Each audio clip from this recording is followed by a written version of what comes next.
Ito ang mga dapat natin aabangan mga kapamilya sa Batang Quiapo na wag natin papalampasin ang bawat episode ng telesiring ito.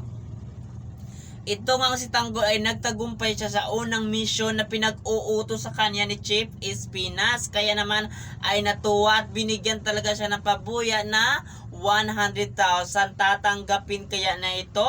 At talagang papayag nga ba talaga ito si Tanggol na talagang uutusan siya sa susunod na mission niya na patayin ang mga malaking sindikato? At yun nga ay talagang na nabibigla itong si Tanggol kasi ang papatayin niya na naman ay itong dahilan kung bakit siya nakakulong ngayon. Kaya abangan natin ito mga kapamilya kung papayag ba siya. Wala siyang choice dito kasi pag tumanggi siya dito kay Espinas, ang trupa naman talaga niya ang pagtutuunan ng pansin para talaga ay mahirapan itong si Tanggol. Kaya abangan natin yan mga kapamilya dito sa Batang Quiapo na lagi natin pinapanood tuwing gabi. So ngayon, nagduda itong si Ramon na baka hindi niya talaga anak itong si David kasi nga ang hinhin kumilos at hindi marunong humawak ng baril.